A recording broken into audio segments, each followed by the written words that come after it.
Hello friends, welcome to UPSC Eduflix. Friends, इस platform पर हमारी कॉन्स्टिट्यूशन की सीरीज़ चल रही थी, जिसमें अभी तक हम बहुत से लेसन्स ले चुके हैं। हमने कॉन्स्टिट्यूशन के इंट्रोडक्शन के बारे में पढ़ा था, उसके पार्ट्स के बारे में पढ़ा था, फिर उसकी प्रेम्बल को जाना था, शेड्यूल्स किए थे। अब हमारे चल रहे हैं पार्ट्स यहाँ पर तो इसमें हम पहले से ऑलरेडी 2 पार्ट डिस्कस कर चुके हैं। पार्ट फर्स्ट जिसमें हमने यूनियन और उसकी टेरिटरी के बारे में जाना था, और पार्ट सेकंड जिसमें हमने सिटीजनशिप के बारे में जाना था, और हमने इसको काफ़ी डिटेल में कवर किया था, वर्ड बाई वर्ड कॉन्स्टिट्यूशन से भी। उसके अलावा कुछ एक्स्ट्रा पॉइंट्स थे, वो भी हमने जाने थे। तो फ्रेंड्स, आप यहाँ पर मेरा लेसन को और जगह शेयर भी कर सकते हैं, ताकि उन लोगों को भी फ़ायदा मिले और उनको भी पता चले कि हमारे कॉन्स्टिट्यूशन में क्या लिखा हुआ है। ठीक है, क्योंकि ये एक ऐसी बुक है ना, क्योंकि हमारे देश के लिए, हमारे देश को एलैबोरेट करती है, उसको बताती है कि उसके पास में मतलब ऐसे लोगों के पास में कौन से अधिकार हैं जो वो ले सकते हैं, उनकी कौन सी ड्यूटी है जो उनको फॉलो करनी चाहिए। तो लोगों के अंडरस्टैंडिंग के पर्पज़ से भी ये बहुत ज़्यादा इंपॉर्टेंट है। तो आप लोग इसलिए भी इसको शेयर कर सकते हैं। जरूरी नहीं है कि किसी एग्जाम पॉइंट ऑफ व्यू से ही आप इसको पढ़ें। आप अगर इसको वैसे ही पढ़ेंगे ना, तो आपको पता चल जाएगा कि आपको इंडिया में किस तरीके से रहना है, आपके पास कौन कौन से राइट्स हैं जिसको आप कभी भी कहीं भी जाकर मांग सकते हो। अगर आपके इससे आपको बहुत ज़्यादा आपकी अंडरस्टैंडिंग डेवलप होगी, जिससे आपके साथ में कोई भी गलत व्यवहार कर ही नहीं सकता है। आपको पता होगा ऑलरेडी कि क्या चीज़ सही है, क्या चीज़ गलत है। ठीक है, तो चलिए फ्रेंड्स, अब यहाँ पे आज हम पढ़ने वाले हैं हमारा पार्ट 3, जो कि है फंडामेंटल राइट्स। ये तो फ्रेंड्स हमने आपको इंट्रोडक्शन बताया था, उस टाइम पे बताया था कि हमारा कितना इंपॉर्टेंट टॉपिक है। ये इतना इंपॉर्टेंट टॉपिक है फ्रेंड्स कि आज तक ऐसा कोई एग्जाम हुआ ही नहीं है जिससे इसमें क्वेश्चन ना पूछे गए हो। हमारे एक्चुअली में क्या है कि जब भी कॉन्स्टिट्यूशन किसी भी पार्ट में आता है, पॉलिटी जब भी किसी पेपर में आती है, तो उसमें 1/4 वेटेज जो होता है ना, वो फंडामेंटल राइट्स, डीपीएसपीज, ड्यूटीज़ वगैरह, उसके अलावा प्रेम्बल, ये 4 चीज़ें बहुत ज़्यादा इंपॉर्टेंट होती है। मतलब मैं बोलूँ 1/4 क्या, अगर किसी भी एग्जाम में कोई पेपर आ रहा है ना, अगर इसमें 10 क्वेश्चन आए, 10 में कम से कम 5 से 6 क्वेश्चन हमारे इन्हीं चीज़ों में वेस्ट होते हैं। ठीक है, आपको मतलब ये फंडामेंटल राइट्स हो गए, इसके अलावा डीपीएसपी हो गई, फंडामेंटल ड्यूटीज़ हो गया, जो प्रेम्बल मैंने पढ़ाई थी वो प्रेम्बल। आपको ये तो इतने अच्छे से कर लेने हैं ना कि आपको इसको मतलब घोल कर पी जाना है, आपको भूलना ही नहीं है कभी भी किस आर्टिकल में क्या बात कह रखी है इसके अंदर। बहुत ज़्यादा इंपॉर्टेंट होते हैं, हर पेपर में आते हैं, और हो भी क्यों ना इंपॉर्टेंट। आप ही बताइए कि अगर आपको इस देश में अधिकार मिल रहे हैं जिसके लिए आप कोर्ट में जा सकते हैं, आप अधिकारों को मांग कर सकते हैं, आप इतने अच्छे से अपनी लाइफ को एंजॉय कर पा रहे हैं इस पूरे कंट्री में, तो वो चीज़ इंपॉर्टेंट नहीं होगी। आपको ही पता है कि अधिकार तो हर किसी को प्यारे होते हैं, तो आपको ही प्यारे होंगे, मुझे भी प्यारे हैं। तो अगर वो हमको मिल रहे हैं और हमको ऐसी बुक दे रही है जो कि जिसको कोई नेगलेक्ट भी नहीं कर सकता, तो वो चीज़ कितनी इंपॉर्टेंट होगी। तो इसलिए हमारे जो पेपर्स होते हैं ना, वो भी इससे ही क्वेश्चन ज़्यादा पूछते हैं। इसलिए पूछते हैं ताकि उनको पता है, उनको पता होना चाहिए कि वही सोचते हैं कि जो एग्जाम देने आज बंदा आ रहा है, क्या उसको ये भी पता है कि नहीं पता कि उसके राइट्स क्या है। अगर उसको उसके राइट्स के बारे में ही नहीं पता होगा, तो फिर वो अपने काम कैसे करेगा, अपनी ड्यूटीज़ कैसे निभाएगा। इसलिए ये बहुत इंपॉर्टेंट पार्ट बन जाता है। तो आपको इसको तो बहुत अच्छे से कर लेना है। अब फ्रेंड्स, थोड़ा हम इसका बैकग्राउंड जान लेते हैं कि हमारे फंडामेंटल राइट्स आखिर आए कहाँ से और क्या है। देखिए फ्रेंड्स, हमारे जो फंडामेंटल राइट्स है ना, वो किस में आते हैं, वो आते हैं हमारे पार्ट 3 में। पार्ट 3 में आते हैं कॉन्स्टिट्यूशन के। ठीक है, ये आपको लिखा है, आपको दिख रहा होगा, पार्ट 3 में आते हैं कॉन्स्टिट्यूशन के। इसमें आर्टिकल कितने से कितने तक आते हैं? इसमें फ्रेंड्स हमारे आर्टिकल आते हैं 12 से लेके हमारे आर्टिकल आते हैं 35 तक। कहाँ से? 12 से 35, आर्टिकल 12 टू 35 तक आर्टिकल आते हैं। अब फ्रेंड्स, हमारा जो फंडामेंटल राइट्स हमने डाला अपने कॉन्स्टिट्यूशन पे, आकर ये लिया कहाँ से गया है? मतलब आपको पता है कि हमारा जो कॉन्स्टिट्यूशन है ना, उसमें हमने बहुत सारी जो मतलब बहुत सी चीज़ें ऐसी हैं जो बहुत से देशों की कंट्रीज से ली नहीं है। एक्चुअल पे हमने क्या देखा, उनसे पढ़ा है कि उनमें क्या चीज़ अच्छी थी, क्या चीज़ बुरी थी, फिर हमने अपने इंडिया के कंडीशंस के अकॉर्डिंग इसमें हमारे कॉन्स्टिट्यूशन में हमारे उसको रखा हुआ है। तो हम ये नहीं बोल सकते कि हमने किसी से बोरो किया है, हमने किसी से कुछ भी चीज़ बोरो नहीं की है। हमने बस ये है कि उसकी चीज़ों को थोड़ा सा निकाल कर, उसमें जो अच्छी चीज़ें थी, हर किसी देश की अच्छी अच्छी चीज़ों को निकाल हमने अपने कॉन्स्टिट्यूशन में डाल दिया है। इसलिए तो हम बोलते हैं कि हमारा जो कॉन्स्टिट्यूशन है, वर्ल्ड का बेस्ट कॉन्स्टिट्यूशन है, जिसमें हर चीज़ का ध्यान रखा गया है, हर डाइवर्सिटी का ध्यान रखा गया है, हर इंसान का ध्यान रखा गया है। ठीक है, तो फ्रेंड्स, हमने इसका जो इंसेंटिव था, जो फंडामेंटल राइट्स का, वो लिया कहाँ से गया था? आखिर वो फ्रेंड लिया गया था हमारे यूएसए के कंसेप्ट से, जो कि जिसमें हमारा बिल ऑफ राइट्स होता है। यूएसए में क्या होता है? यूएसए में बिल ऑफ राइट्स होते हैं। ऐसे ही हमारे इंडिया में क्या होते हैं? फंडामेंटल राइट्स होते हैं। ठीक है, तो ये कंसेप्ट कहाँ से निकल के आया है? ये कंसेप्ट निकल के आया है यूएसए से, बिल ऑफ राइट्स के कंसेप्ट से। ठीक है, अब फ्रेंड्स, हमारे फंडामेंटल राइट्स को मैग्ना कार्टा ही बोला जाता है। क्या बोला जाता है? मैग्ना कार्टा बोला जाता है। एक्चुअली में फ्रेंड्स, एक मैग्ना कार्टा मतलब मैग्ना कार्टा से क्यों बोला जाता है? क्योंकि मतलब 1205 में एक्चुअली फ्रेंड 1205 नहीं, 1215, 1215 में हमारे जो किंग जॉन थे इंग्लैंड के, उन्होंने क्या किया था? उन्होंने नंबर ऑफ लॉज जो इंग्लैंड में थे ना, उनको क्या कर दिया था? उनको वॉयलेट कर दिया, मतलब उनको खत्म कर दिया था। केवल क्यों खत्म कर दिया था? क्योंकि वो ह्यूमैनिटी को फॉलो नहीं करते थे। ठीक है, और उन्होंने इस कंसेप्ट को रखा था कि मतलब ह्यूमन राइट्स होने चाहिए, कुछ फंडामेंटल राइट्स होने चाहिए जो कि हर ह्यूमन को मिलने चाहिए। तो वहीं से कंसेप्ट निकल के आया, इसलिए इसको मैग्ना कार्टा बोला जाता है। और मैग्ना कार्टा का मतलब कहता है ये इन्फोर्सेबल होते हैं, जस्टिसेबल होते हैं किसी भी कोर्ट में। ठीक है, इसलिए इसको मैग्ना कार्टा और इसलिए और बोला जाता है। अब फ्रेंड्स, ये मैंने आपको बताया था कि एक तो ये मतलब हमारा जो कॉन्स्टिट्यूशन है बहुत बहुत जगहों से हमने कॉन्स्टिट्यूशन को अपने हर किसी के कॉन्स्टिट्यूशन को पढ़ के हमने उसमें से बहुत सारे टर्म्स एंड कंडीशंस अपने कॉन्स्टिट्यूशन में अपने अकॉर्डिंग रखे हैं कि हमारे इंडिया कंडीशंस कैसी है। तो इसलिए बहुत ज़्यादा लॉन्ग, बहुत ज़्यादा मतलब कॉम्प्रिहेंसिव हो गया हमारे फंडामेंटल राइट्स में हमें हर चीज़ दी गई है। तो इसलिए ये मतलब हमारे जो कॉन्स्टिट्यूशन असेंबली थी ना उसमें मोस्ट डिस्कस पार्ट भी था ये। मतलब क्या है कि इस पर सबसे ज़्यादा डिस्कस किया गया था कि हमें कौन से फंडामेंटल राइट्स दिए जाने चाहिए और इंडियन सिटीजन को कौन से नहीं दिए जाने चाहिए। तो इसलिए ये बहुत ज़्यादा कॉम्प्रिहेंसिव है। इसके अलावा क्या है, इसके अलावा जस्टिफिएबल मतलब क्या है कि अगर हमको ये नहीं मिलती है तो हम किसी कोर्ट में जाकर इनकी डिमांड भी कर सकते हैं कि हमको हमारे फंडामेंटल राइट्स नहीं मिल रहे हैं और प्लीज़ हमको ये प्रोवाइड किए बनाए जाए। तो हमारा जो कॉन्स्टिट्यूशन है ना उसमें हमारे सुप्रीम कोर्ट के पावर दे रखे कि फंडामेंटल राइट्स के मैटर में क्या कर सकता है, डायरेक्टली हमारा इन्वॉल्व हो सकता है किसी भी इंसान को अगर उसको फंडामेंटल राइट्स नहीं मिल रहे हैं। तो आपको समझ में आ गया फ्रेंड्स। नेक्स्ट हमारा दे रखा है कि हमारा मोल इलेबोरेट होते हैं, मतलब बहुत ज़्यादा इलेबोरेट है। किसी भी कंट्री में हमने यूएसए से इसका मतलब इसका जो इंसेंटिव लिया था यूएसए से लिया था, तो यूएसए में भी इतने कोलैबोरेट इतने इलेबोरेट होकर नहीं रखे गए, इतने ज़्यादा नहीं रखे गए जितने ज़्यादा हमारे इंडिया में रखे गए हैं। ठीक है, इसके अलावा फंडामेंटल राइट्स हम क्या बोल सकते हैं, इसके अलावा हम ये भी बोल सकते हैं कि इसको कहीं पर भी मतलब किसी कोई भी ये फंडामेंटल राइट्स जो है ना वो किसी साथ में कोई डिस्क्रिमिनेशन नहीं करते हैं। ये हर पर्सन को मिलते हैं, चाहे वो किसी भी रेस का हो, किसी भी जेंडर का हो, किसी भी कास्ट का हो। मतलब इतनी सारी डाइवर्सिटी है हमारे इंडिया में, इतनी सारी लैंग्वेजेस है, इतने सारे रिलीजन्स हैं, इतनी सारी कास्ट हैं। तो ये हर किसी इंसान को प्रोवाइड करवाए जाते हैं। ऐसा कोई भी इंसान नहीं जिसको ये दिए ना जाए, मतलब केवल इस बेस पे कि वो किसी भी कास्ट का है, किसी भी रिलीजन का है, किसी भी लैंग्वेज को फॉलो करता है, किसी भी मतलब किसी भी चीज़ को मानता है, उसके अकॉर्डिंग हम इससे ये नहीं कहेंगे कि आपको फंडामेंटल राइट्स नहीं मिलेंगे। ये हमारे इंडिया में रहने वाला हर सिटीजन का हक है। हर सिटीजन का क्या है, हक है, हर उसका अधिकार है कि उसको ये बेसिक राइट्स मिलने चाहिए। इसके अलावा फ्रेंड्स क्या है, ये क्या करता है, ये हमारी जो इंडिया में लोग हैं ना, क्योंकि सबको ये दिए जा रहे हैं तो इक्वलिटी को मेंटेन करेगा जी। अगर किसी एक इंसान को दिए जा रहे होते, एक को छोड़ दिया जाता तो उस टाइम पे क्या होता है, डिस्क्रिमिनेशन होता है। तो क्या करता है, इक्वलिटी को प्रमोट करता है। क्या करता है, इक्वलिटी को प्रमोट करता है। और ये फंडामेंटल राइट्स अगर हमको दिए जा रहे हैं तो उस टाइम पे हम क्या करते हैं, हमको अपने अधिकार पता होते हैं कि हमको इस इंडिया में कैसे रहना है, क्या करना है। तो उस टाइम पे हमारी डिग्निटी को मेंटेन करता है कि अगर हमारी डिग्निटी को कोई फॉलो नहीं कर रहा, मन चाहे हमें कभी भी जेल में उठाकर डाल दिया, मन चाहे कोई हमसे कुछ भी कह गया, मन चाहे हमारी प्रॉपर्टी को छीन लिया हमसे, मतलब जो है मतलब कुछ भी कर सकता है कोई इंसान अगर मतलब हमारे से, अगर हमको ये फंडामेंटल राइट्स नहीं पता होंगे। इसलिए क्या है, ये हमारी डिग्निटी को मेंटेन करने के लिए बहुत ज़्यादा यूजफुल है। इसके अलावा क्या है, हमारे पब्लिक इंटरेस्ट को बनाए रखता है कि पब्लिक को पता होता है कि उसके इंटरेस्ट में क्या चीज़ें क्या नहीं है। अगर उनमें से उसको कोई भी ऐसी चीज़ मिल रही है जो कि उसके पब्लिक इंटरेस्ट में नहीं है तो वो उसको लेने से मना कर देती है। साथ साथ में वो कोर्ट में भी जा सकती है कि हमको ये इंटरेस्ट वाली चीज़ें नहीं दी जा रही हैं। अगर उसको कोई चीज़ नहीं मिल रही है इंटरेस्ट की तो वो कोर्ट में भी जा सकती है। मतलब क्या, अगर उसको राइट्स नहीं मिल रहे हैं तो वो कोर्ट में भी जा सकती है। इसके अलावा ये क्यों रखे गए थे, आखिर आखिर इनको रखने का रीज़न क्या था। फ्रेंड्स आपको पता है कि उस टाइम पर ब्रिटिश ने हमारे ऊपर बहुत ज़्यादा राज किया था, तो उसने मतलब वो एक डेस्पोटिक हो गया था बहुत ज़्यादा। मतलब वो जैसा चाहते थे हमारे संग वैसा व्यवहार करते थे। वो उनके पास मतलब वो उनके लिए हमारे पास भी ह्यूमैनिटी नहीं थी। वो इंडिया के लोगों को इंडिया के लोग मतलब लोग ही नहीं समझते थे, पता नहीं वो क्या समझते, जानवर की तरह से हमारे इंडिया के लोगों को ट्रीट क्या करते थे। हमारे देश में रहते थे फिर भी हमको इस तरीके से ट्रीट क्या करते थे। तो ताकि आप जो हमारे कॉन्स्टिट्यूशन असेंबली के लोग थे वो ये सब कंडीशन को देख चुके थे, तो वो ये कह रहे थे कि कहीं ऐसा ना हो कि आगे जाकर हमारा जो स्टेट है उसकी जो गवर्नमेंट है वो भी डेस्पोटिक ना बन जाए, कहीं वो भी ऐसे ना बन जाए कि जो जैसा मन करे वैसा काम करने लग जाए। तो उस टाइम पे इसलिए उसके ऊपर कुछ अंकुश रखना जरूरी है, उसके ऊपर कुछ क्या रखना चाहिए, कुछ बाउंडेशंस होनी चाहिए। तो फंडामेंटल राइट्स क्या प्रोवाइड करवाते हैं, फंडामेंटल राइट्स हैं जो गवर्नमेंट को वो बाउंडेशंस रखते हैं कि वो इस दायरे से बाहर जाकर काम नहीं कर सकती, उसको इस दायरे को मेंटेन करना पड़ेगा। उसको ये लॉ है, उसको ये जो राइट्स हैं उसको मानना ही पड़ेगा, उसको ये लोगों को देना ही पड़ेगा। उसके बाद में वो कुछ भी काम कर ले। और बात यह है कि हमने आपको बताया कि ऑलरेडी इलाबोरेट है, बहुत ज़्यादा ऑलरेडी दे चुके हैं। मतलब मतलब इसमें सब कुछ रख दिया गया है, तो गवर्नमेंट ऑलरेडी बंधे जाती है। इतने सारे लॉज हैं इसमें, इतने सारे मतलब हमारे राइट्स हैं कि गवर्नमेंट कुछ भी बाहर जाकर काम ही नहीं कर पाती है। उसको ऑलरेडी मतलब सारे जितने हमारे बेनिफिशियरी के काम थे सारे इस फंडामेंटल राइट्स में रख दिए गए हैं। तो गवर्नमेंट को ना चाहकर भी इसका अकॉर्डिंग काम करना पड़ता है और हमारे बेनिफिट के लिए ही काम करना पड़ता है। इसलिए मैंने आपको बता दिया क्यों रखे गए थे, ताकि हमारी जो गवर्नमेंट है वो डिस्पोटिक ना हो जाए। अभी क्या देता है, हमारे इंडिया में लोगों को फ्रीडम्स देता है, क्या देता है, लिबर्टीज देता है, फ्रीडम्स देता है, ताकि जो लोग हैं ना वो स्टेट के इन्वेजन से बच सके। जो स्टेट है अगर वो स्टेट मतलब लोगों के ऊपर अत्याचार करना शुरू कर देती तो उसके इन्वेजन से बचा जा सके। इसलिए हमको क्या देता है, लिबर्टी देता है, फ्रीडम देता है।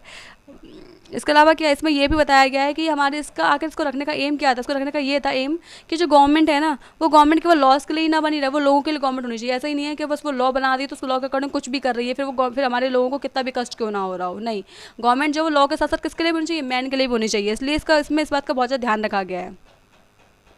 इसके अलावा फ्रेंड्स में क्या बातें और कही गई हैं, देखिए फ्रेंड्स अब पहले हम ये जान लेते हैं कि इसमें हमारे कौन कौन सी चीज़ें और दे रखी है, इसमें कौन कौन से पार्ट्स है, कितने पार्ट्स आते हैं, क्या आते हैं। देखिए मैंने आपको बताया कि स्टार्टिंग में क्या आता है, हमारे किस में आता है, हमारे पार्ट थर्ड में आता है। पार्ट थर्ड में हमारे आता है, ठीक है, फंडामेंटल राइट्स कितने से कितने तक आता है, आर्टिकल 12 से लेकर आर्टिकल 35 तक आता है। कहाँ तक आता है, आर्टिकल 35, ठीक है।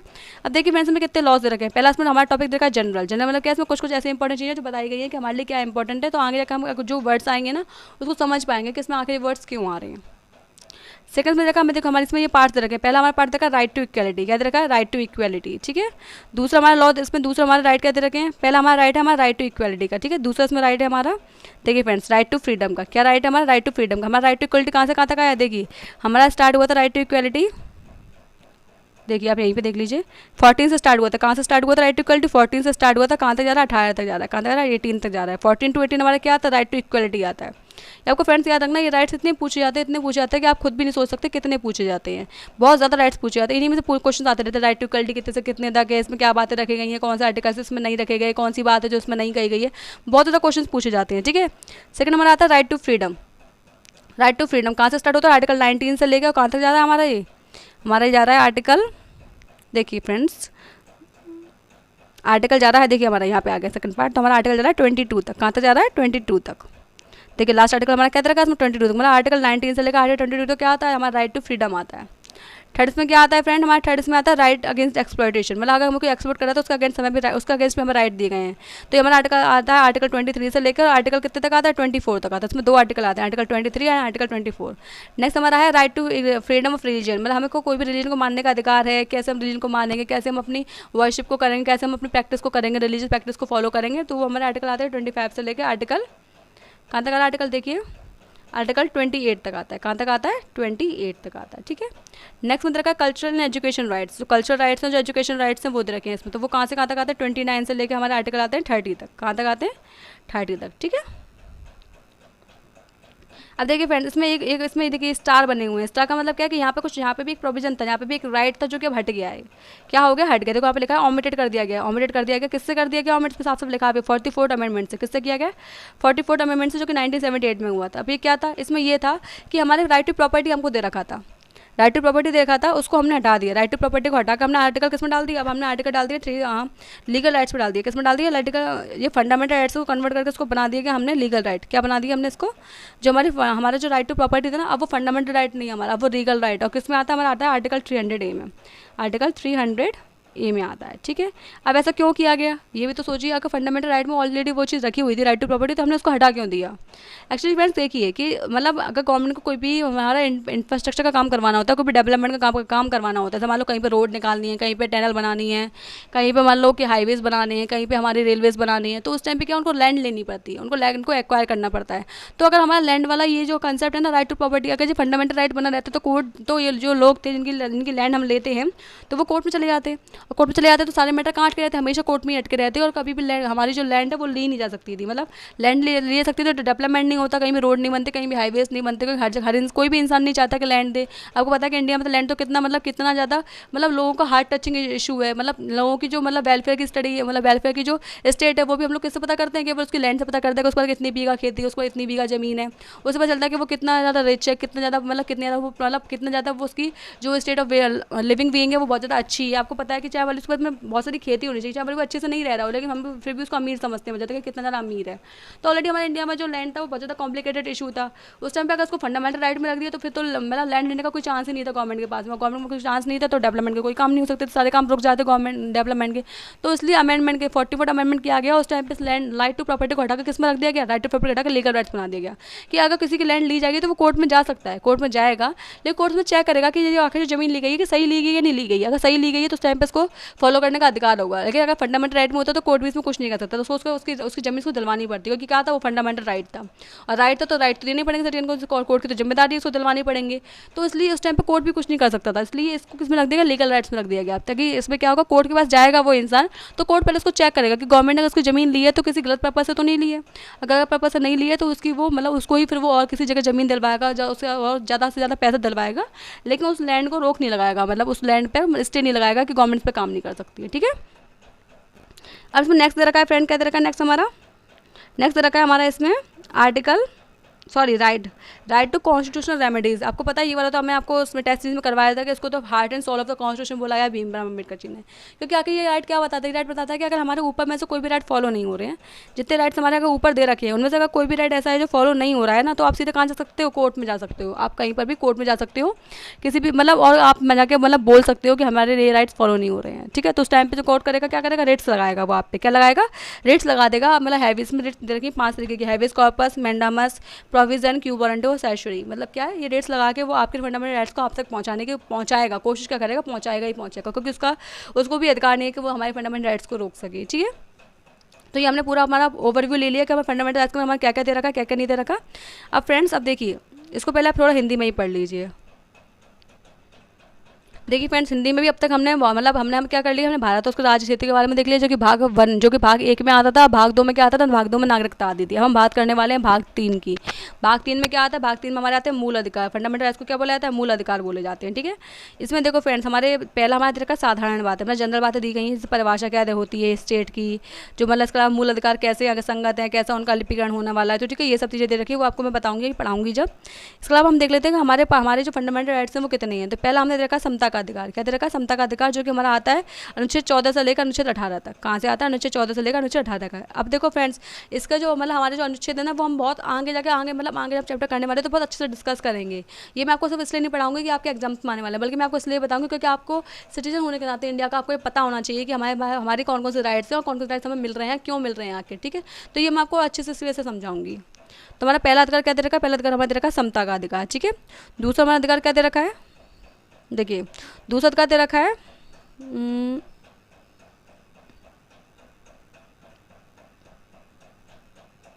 देखिए दूसरा अधिकार दे रखा है हमारा स्वतंत्रता का अधिकार। मतलब स्वतंत्र अधिकार मतलब क्या है, स्वतंत्रता का अधिकार। ठीक है, ये दे रखा हमारा आर्टिकल 19 से लेकर अनुच्छेद 19 से लेकर अनुच्छेद 22 तक। ठीक है, अनुच्छेद 19 से लेकर अनुच्छेद 22 तक क्या दे रखा है, स्वतंत्रता का अधिकार दे रखा है हमको। ठीक है, अब नेक्स्ट हमें क्या दे रखा है, नेक्स्ट हमें दे रखा है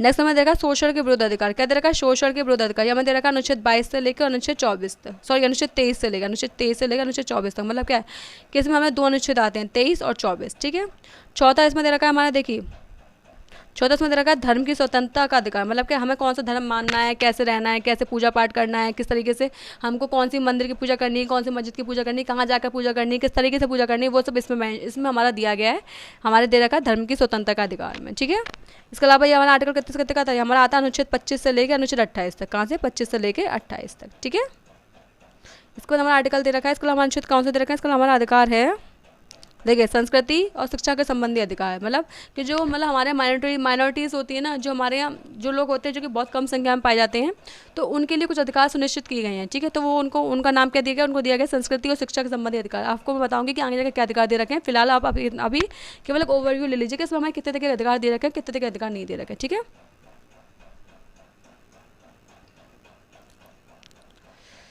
देखिए फ्रेंड्स, यहाँ पे आपका भी देखो, यहाँ पे लिखा है कि देखिए 44वें संशोधन इसकी इनकी क्या कर दी गई है, इनको हटा दिया गया है, ये हमारे ओमिटेड कर दिया गया, मतलब इनको निरस्त कर दिया गया। कौन से को, हमारे जो राइट टू प्रॉपर्टी था, राइट टू प्रॉपर्टी को बोला जाता है कि संपत्ति का अधिकार। क्या बोला जाता है, संपत्ति का अधिकार, तो उसको हटा दिया गया है।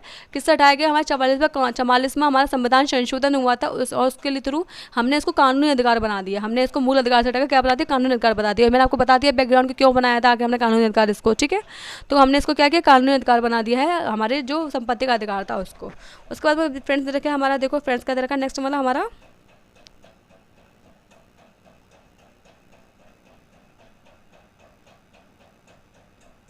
देखिए नेक्स्ट हमारे रखा सामान्य उपचारों का अधिकार। ये वाला हमारा है लास्ट अधिकार। कौन सा है, सामान्य उपचारों का अधिकार। कि अगर हमारे ऊपर किसी भी मूल अधिकार का उल्लंघन हो रहा है तो हम सीधे से सीधे जाके कहाँ जा सकते हैं, सर्वोच्च न्यायालय में जा सकते हैं, और वहाँ जाके हम लोग वहाँ जाकर अर्जी दायर कर सकते हैं कि हमारा ये वाला मूल अधिकार हमको नहीं मिल रहा है। ठीक है, तो उस टाइम पे जो सर्वोच्च न्यायालय है वो वो पूरा काम करेगा ताकि हमें हमारे मूल अधिकार दिलाए जा सके।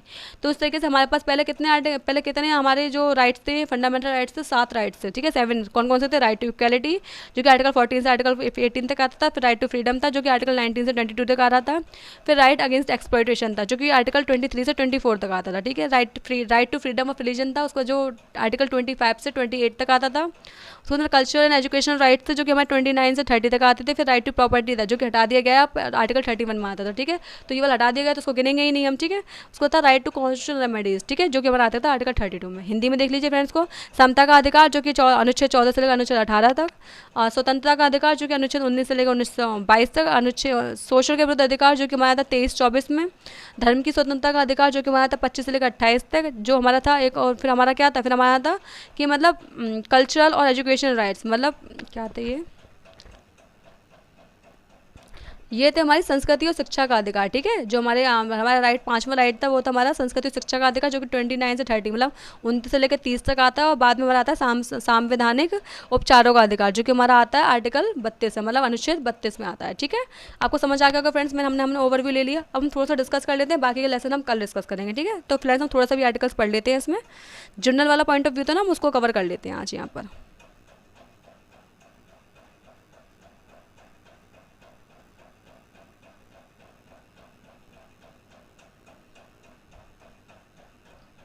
देखिए फ्रेंड्स, हमारे आर्टिकल 12 में क्या दे रखा है, हमारा आर्टिकल 12 में दे रखा है डेफिनेशन, काय का डेफिनेशन दे रखी है इसमें स्टेट की। देखो, in this part unless the context otherwise required the state includes the government and parliament of India. देखो, उसमें हमारे स्टेट है ना, उसमें क्या क्या चीज़ आती है, उसमें आती है गवर्नमेंट आती है और पार्लियामेंट आती है इंडिया की। इसके अलावा क्या आती है, government of legislature of each state है, मतलब जो गवर्नमेंट आती है जो कि स्टेट की है, लेजिस्लेचर है सारे स्टेट के वो आते हैं, और लोकल बॉडीज आती हैं, क्या आती है, सारी लोकल बॉडीज आती हैं। इसके अलावा क्या आता है, इसके अलावा आता है जो भी चीज़ें हैं जो कि गवर्नमेंट ऑफ इंडिया के गवर्नमेंट ऑफ इंडिया से क्या एसोसिएटेड है, वो भी सारी आती है। मतलब क्या है कि हमारे स्टेट के टर्म्स में क्या आता है कि हम स्टेट बोलते हैं, पूरे कॉन्स्टिट्यूशन में हमने देखा कि स्टेट ये नहीं कर सकता, स्टेट वो नहीं कर सकता, स्टेट के पास ये राइट नहीं है, स्टेट के पास वो राइट नहीं है, स्टेट को हमें ये राइट देना पड़ेगा, वो राइट देना पड़ेगा। तो आखिर स्टेट होता क्या है, स्टेट होता है फ्रेंड्स वो गवर्नमेंट ऑफ इंडिया, जो इंडिया की गवर्नमेंट है वो। इसके अलावा जो स्टेट लेजिस्लेचर में जितनी भी गवर्नमेंट्स हैं वो सारी, लोकल बॉडी में जितनी भी गवर्नमेंट्स हैं वो सारी, और वो सारे टर्म बोला वो सारी चीज़ें जो कि हमारे गवर्नमेंट ऑफ इंडिया से एसोसिएटेड है, गवर्नमेंट से एसोसिएटेड, चाहे वो स्टेट गवर्नमेंट से हो, चाहे वो यूटी गवर्नमेंट से हो, चाहे वो क्या हो हमारे यूनियन गवर्नमेंट से हो, ठीक है। तो वो सारी चीज़ें हमारे स्टेट के अंतर्गत आएंगी, ठीक है। अब फ्रेंड्स में नेक्स्ट क्या दे रखा है, हमारा आर्टिकल 13 दे रखा है। क्या दे रखा है, आर्टिकल 13। इसमें क्या बोला है फ्रेंड्स, इसमें ये बोला गया है, देखिए पहला इसमें रखा है कि all laws in force in India immediately before the commencement of the constitution in so far as they are inconsistent provisions of this part shall be extend to such inconsistent be void. मतलब क्या है, इसका मतलब ये है कि इस part में जितने भी हमने अभी चीज़ें पढ़ी ना, कि ये वाला राइट है, ये वाला अधिकार है, ये हमको मिलना है, ये हमको मिलना है, तो अगर कोई भी ऐसा राइट जो कि कॉन्स्टिट्यूशन के बनने से पहले बना था और जो इस आर्टिकल में दिए गई चीज़ों को क्या कर रहा है, वायलेट कर रहा है, जो इस आर्टिकल में दी गई चीज़ों को जस्ट अपोजिट में काम कर रहा है, तो वो वाइड हो जाएगा, वाला उसको माना नहीं जाएगा, ठीक है। सेकंड में रखा है the state shall not make any law which takes away. उसमें से भी बोल रखा है कि जो हमारी स्टेट है ना, वो भी कोई ऐसा लॉ नहीं बना सकती है जो कि फंडामेंटल राइट का क्या करे, उल्लंघन करे, ठीक है। थर्ड इसमें रखा है क्या, थर्ड में इसमें रखा है कि लॉ क्या होते हैं, लॉ हर उस चीज़ को माना जाएगा जो कि कानून के मतलब जो कि जिस पे भी हमारा जो मतलब हमारे जो लॉ है ना, मतलब इन्फोर्स करने वाली एजेंसी से वो काम करेंगे। जैसे मान लो ऑर्डिनेंस होता है, तो ऑर्डिनेंस को हम लॉ नहीं बोलेंगे, तो ऐसा नहीं है, ऑर्डिनेंस भी लॉ होगा, बाई लॉज होंगे, रेगुलेशंस होंगे, या फिर नोटिफिकेशन वगैरह भी जो आते हैं ना, वो सभी हमारे लॉ के अंतर्गत आएंगे, ठीक है। इसके अलावा वो सारे लॉ जो कि इन्फोर्स करवा रही है गवर्नमेंट हम पर, वो भी सारे लॉ के अंतर्गत आएंगे, ठीक है। तो ऐसा कोई भी चीज़ नहीं है जो लॉ के अंदर, मतलब जो भी चीज़ें गवर्नमेंट करवा रही है, जो भी चीज़ें गवर्नमेंट बना के ला रही है, चाहे वो रेगुलेशंस हो, चाहे वो नोटिफिकेशन हो, चाहे वो ऑर्डिनेंस पास करवाए गए हो, ठीक है, प्रेसिडेंट के द्वारा, तो वो सभी हमारे लॉ के टर्म में आएंगे, ठीक है। इसके अलावा इसमें रखा है कि कोई भी इसमें देखो आपने इसको समझा जनरल टर्म है ये तुम्हारे, कि मतलब ये चीज़ें लॉ के अंतर्गत आएंगी और स्टेट हमारा ये नहीं कर सकती। और इसके अलावा जो ऊपर दे रखे थे कि हमारे अगर कॉन्स्टिट्यूशन लागू नहीं हुआ था तो उससे पहले अगर कोई भी लॉ बनाए जो कि फंडामेंटल राइट्स को वॉलेट करा तो वो लागू नहीं होगा। तो आपको पता है जनरल टर्म्स एंड कंडीशंस है, तो इनमें से कोई भी चीज़ ऐसी चीज़ नहीं है जो कॉन्स्टिट्यूशनल अमेंडमेंट के अंतर्गत आ जाएगी, ठीक है। तो मतलब क्या है कि इसमें से ऐसे कोई भी चीज़ नहीं है जिसमें हम कॉन्स्टिट्यूशनल अमेंडमेंट कर सकते हैं। अब फ्रेंड्स को हिंदी में देख लीजिए आप।